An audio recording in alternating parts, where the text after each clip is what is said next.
श्रोत्यांनी दिलेल्या माहितीच्या आधारे आज आपण एक अशा विषयावर बोलणार आहोत जो मला वाटतं आपल्या सगळ्यांच्या आयुष्याशी जोडलेला आहे. तो विषय आहे मनाची शांतता.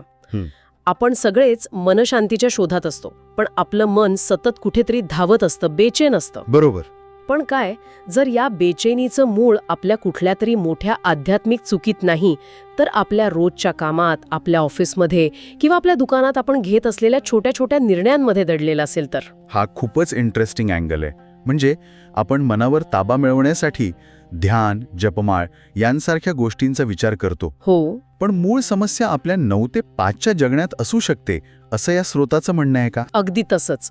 आपल्याकडे श्री हित प्रेमानंद गोविंद शरणजी महाराज यांच्या प्रवचनातील काही महत्वाचे अंश आहेत जे नेमक्या याच गोष्टीवर बोट ठेवतात. अच्छा. त्यांनी मनाला नियंत्रणात ठेवण्याचा एक अतिशय साधा पण तितकाच गहन उपाय सांगितला आहे. तो कोणता? महर्षी उडियाबाबांना कोणीतरी हाच प्रश्न विचारला होता, महाराज, मन ताब्यात कसं ठेवायचं?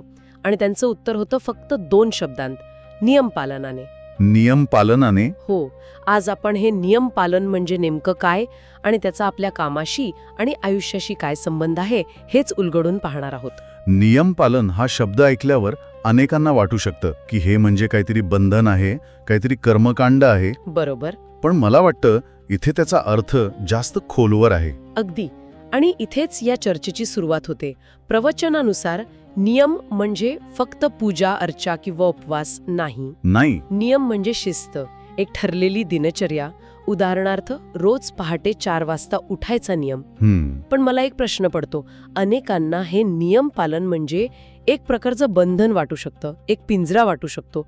यावर स्रोतामध्ये काही भाष्य केलंय का? खूप छान प्रश्न आहे, कारण हाच तर मूळ मुद्दा आहे. हो. या प्रवचनानुसार आपलं मन हे एका उधळलेल्या घोड्यासारखं आहे. अच्छा. त्याला जर मोकळं सोडलं तर ते कुठेही धावेल आणि आपल्याला खड्ड्यात टाकेल.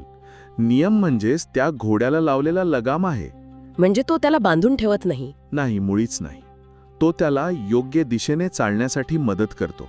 जसं की तुम्ही आज 4 वाजता उठलात आणि उद्या 7 वाजता, तर तुम्ही मनाला एक सिग्नल देता की तू तुझ्या मर्जीचा मालक आहेस. आणि मग ते दिवसभर आपल्यावर राज्य करतं? अगदी. पण जेव्हा तुम्ही रोज एकाच वेळी उठता तेव्हा तुम्ही मनाला सांगता की इथे माझे नियम चालतील. दिवसाची सुरुवातच या नियंत्रणाने होते. म्हणजे दिवसाची पहिली लढाई आपण जिंकतो. बरोबर. ही शिस्त केवळ उठण्यापुरती नाही, तर सकाळपासून रात्रीपर्यंत प्रत्येक गोष्टीला लागू होते असं म्हणायचंय का? हो. तुमची जेवणाची वेळ, कामाची वेळ, झोपण्याची वेळ, प्रत्येक गोष्टीत एक लय असायला हवी. जेव्हा शरीराला आणि मनाला ही लय सापडते तेव्हा ते शांत होतं, कारण त्याला माहीत असतं की पुढे काय होणार आहे. ही अनिश्चितता आहे जी मनाला जास्त अस्वस्थ करते. ठीक आहे, म्हणजे वैयक्तिक शिस्त हा पाया आहे हे स्पष्ट झालं. पण मला वाटतं हे अर्ध सत्य आहे. कसं? कारण मी अशा लोकांना ओळखते जे वैयक्तिक आयुष्यात खूप शिस्तबद्ध आहेत, रोज सकाळी उठतात, व्यायाम करतात, पण जेव्हा ते त्यांच्या कामाच्या ठिकाणी जातात तेव्हा त्यांचं वागणं पूर्णपणे बदलतं. अच्छा. मग त्या शिस्तीचा काय उपयोग? सकाळचा साधनेचा परिणाम व्यावसायिक जीवनावर दिसायला नको का? आणि नेमक्या याच दुव्यावर हे प्रवचन बोट ठेवतं. यालाच धर्माचरण म्हटलं आहे. धर्माचरण? हो.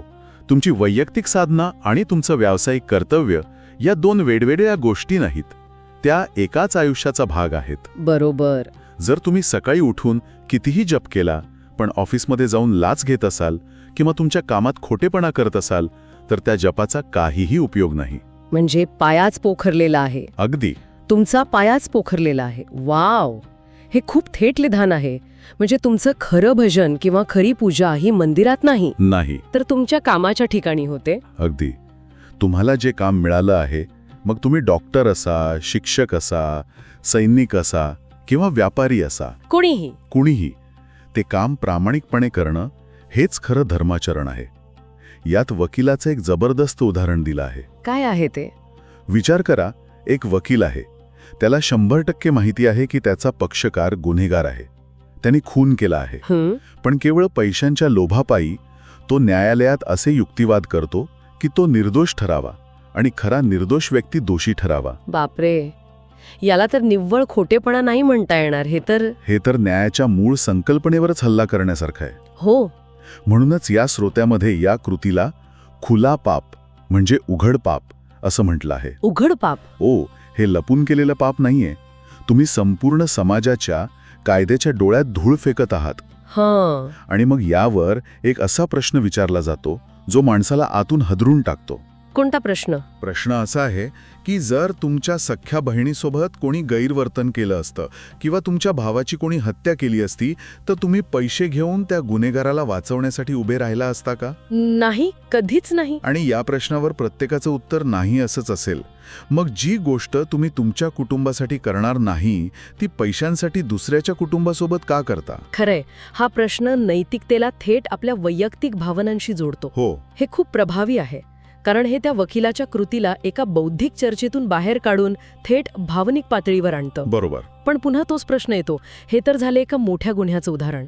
पण रोजच्या जीवनात अनेक ग्रे एरियाज असतात. हां, छोटे छोटे खोटे व्यवहार, थोडेसे कॉम्प्रोमाइज, जे लोकांना वाटतं की एवढं तर करावंच लागतं. बरोबर. धंदा खोटं बोलल्याशिवाय चालत नाही. हो, हे वाक्य तर आपण नेहमीच ऐकतो. याबद्दल काही भाष्य आहे का? हो, आणि हेच या प्रवचनाचं सौंदर्य आहे. ते फक्त मोठ्या पापांबद्दल बोलत नाहीत, तर या छोट्या वाटणाऱ्या गोष्टींबद्दलही तितकंच गंभीर आहे. अच्छा. दुकानदाराचं उदाहरण घेऊया. धंदा खोटं बोलल्याशिवाय चालत नाही हे एक प्रकारे स्वतःला दिलेलं खोटं आश्वासन आहे. स्रोत सांगतो की खोट्या शपथा घेऊन गिरायकाला फसवून वस्तू विकण्याऐवजी एक निश्चित किंमत ठेवा आणि योग्य नफा मिळवा. पण यामागे एक व्यावहारिक युक्तिवाद असू शकतो की जर मी प्रामाणिक राहिले आणि बाकी सगळे खोटं बोलून धंदा करत असतील तर माझं नुकसान होईल. बरोबर.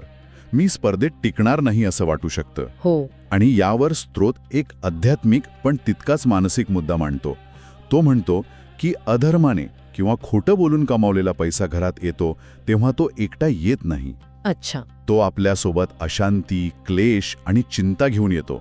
तो पैसा तुमची बुद्धी भ्रष्ट करतो. म्हणजे सतत भीती वाटत राहते. हो, की माझं खोटं उघडकीस येईल का? त्या पैशातून घेतलेल्या वस्तूंमुळे घरात सुख नाही तर भांडणं वाढतात. खरंय. याउलट प्रामाणिकपणे कमावलेले 100 रुपये असतील आणि कुटुंबाने एकत्र बसून मीठ भाकरी खाल्ली तर त्यात जास्त शांती आहे. म्हणजे मुद्दा फक्त नैतिकतेचा नाही तर त्या कृतीच्या मानसिक परिणामांचा आहे. अगदी. तुमची कृती तुमची मनस्थिती ठरवते. पण काही गोष्टी तर याहूनही भयानक आहेत. प्रवचनात भेसळीची काही उदाहरणं आहेत जी ऐकूनच अंगावर काटा येतो. हो, आणि ती आजच्या समाजाचं वास्तव दाखवतात. सिंथेटिक दूध बनवणारी व्यक्ती किंवा तुपात आणि तेलात घातक रसायनं मिसळणारी व्यक्ती. विचार करा, ती व्यक्ती स्वतः ते पदार्थ कधी खाईल का? नाही, कधीच नाही. आपल्या मुलांना देईल का? मुळीच नाही. मग ज्या ग्राहकांना ते विकत आहेत त्यांच्या आरोग्याशी खेळण्याचा अधिकार त्यांना कोणी दिला? हे तर एक प्रकारे थंड डोक्याने केलेला गुन्हा आहे. तुम्ही पैशांसाठी दुसऱ्याच्या जीवाशी खेळत आहात. आणि इथे धर्माचा सिद्धांत खूप स्पष्टपणे मांडला आहे. प्रवचन म्हणतं, तुम्ही दुसऱ्यांच्या जीवनात भेसळ करत असाल तर ईश्वर तुमच्या जीवनात भेसळ करेल. याचा अर्थ काय? याचा अर्थ असा की तुमच्या घरात आजारपण येईल, मुलाबाळांना त्रास होईल, घरात कधी शांतता नांदणार नाही. बापरे. तुम्ही जे विष समाजात पेरत आहात तेच कोणत्या ना कोणत्या रूपात तुमच्या आयुष्यात परत येईल. हाच नियम बनावट औषधं विकणाऱ्यांनाही लागू होतो. हो. एखादा आजारी माणूस विश्वासाने औषध घेतो पण त्या बनावट औषधामुळे त्याचा आजार वाढत जातो. अशा पैशाने कमावलेली संपत्ती त्या व्यक्तीला किंवा त्याच्या कुटुंबाला कधीच सुखी करू शकत नाही. कधीच नाही. तर मग या सगळ्या चर्चेतून एक मोठं चित्र समोर येत आहे. याची सुरुवात होते एका व्यक्तीच्या वैयक्तिक शिस्तीच्या अभावापासून.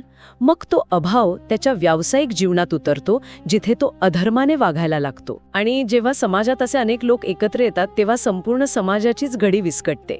हेच यामागचं मूळ कारण आहे का? अगदी बरोबर. यालाच कर्तव्यहीनता म्हटलं आहे. प्रत्येकजण आपलं सुख शोधतोय पण आपलं मूळ कर्तव्य विसरत चालला आहे. हो. शिक्षक ज्याचं काम पिढी घडवणं आहे तो जर प्रामाणिकपणे शिकवत नसेल तर तो देशाचं भविष्य खराब करतोय. डॉक्टर जर रुग्णाकडे फक्त एक गिराहिक म्हणून पाहत असेल तर तो त्याचा पेशाचा अपमान करतोय. स्रोतामध्ये खंत व्यक्त केली आहे की पूर्वीच्या पिढ्यांमध्ये एक विचार होता, प्राण गेले तरी चालतील पण वचन किंवा धर्म जाता कामा नये. आज तो विचार कुठेतरी हरवत चालला आहे. हो, दुर्दैवाने. आणि या अधर्माचरणाचा शेवट कसा होतो याचे खूपच भयानक आणि थेट उदाहरण या प्रवचनात दिलं आहे. ते ऐकल्यावर खरंच विचार करायला भाग पडतं. हो, ते एक चित्र उभं करतं. एकीकडे एक व्यक्ती आहे जिने अधर्माने करोडो रुपये कमवले आहेत. तो त्याच्या महागड्या गाडीत बसून मोठ्या आवाजात फिल्मी गाणी ऐकत सुसाट वेगाने चालला आहे. अचानक अपघात होतो. गाडीला आग लागते आणि गाडीचे दरवाजे लॉक होतात. अरे देवा, ती व्यक्ती त्या गाडीसोबत जळून खाक होते, बाहेरही पडता येत नाही. हे खूपच ग्राफिक आहे. अक्षरशः अंगावर शहारे आणणारं वर्णन आहे. आणि याच्या अगदी विरुद्ध दुसरं चित्र आहे. ते कसं? एक व्यक्ती जिने आयुष्यभर धर्माने आणि प्रामाणिकपणे आपलं कर्तव्य पार पाडलं, तिचा मृत्यू शांतपणे भगवंताचं नामस्मरण करत कुटुंबाच्या सानिध्यात होतो. हां, ही दोन टोकं दाखवून स्त्रोत हाच संदेश देतो की तुमच्या प्रत्येक कर्माचा हिशोब होत आहे. तुम्हाला वाटत असेल की कोणी पाहत नाहीये, पण तो परमेश्वर, ती वैश्विक शक्ती तुमच्या आत बसून सगळं काही पाहत आहे. तिथे कोणताही वकील चालत नाही, कोणताही पुरावा लागत नाही, तो सर्वसाक्षी आहे. म्हणजे आपण जे काही करतो, अगदी मनात आणलेला विचार सुद्धा त्याची कुठेतरी नोंद ठेवली जात आहे. हो, मग कामाच्या ठिकाणी केलेली छोटीशी हेराफेरी असो किंवा व्यापारात केलेला मोठा घोटाळा, यातून कोणी सुटू शकत नाही. हाच या प्रवचनाचा गाभा आहे. भीती घालवणं हा उद्देश नाही, तर जबाबदारीची जाणीव करून देणं हा आहे. बरोबर. तुम्ही तुमच्या आयुष्याचे शिल्पकार आहात. तुम्ही प्रामाणिकपणा आणि कर्तव्यनिष्ठेची निवड केली तर तुमचं आयुष्य शांत आणि समाधानी असेल. आणि तुम्ही लोभ आणि खोटेपणाची निवड केली तर वरून कितीही यश मिळवलं तरी आतून तुम्ही अशांत आणि दुःखीच राहाल. तर आजची ही चर्चा खरोखरच डोळे उघडणारी आहे. आपण सुरुवात केली होती मनावर नियंत्रण कसं मिळवायचे या साध्या प्रश्नाने. आणि या शोधात आपण आपल्या सकाळच्या दिनचर्येपासून आपल्या ऑफिसच्या डेस्कपर्यंत, बाजारातील व्यवहारांपासून ते आपल्या कर्माच्या अंतिम परिणामांपर्यंत पोचलो. बरोबर.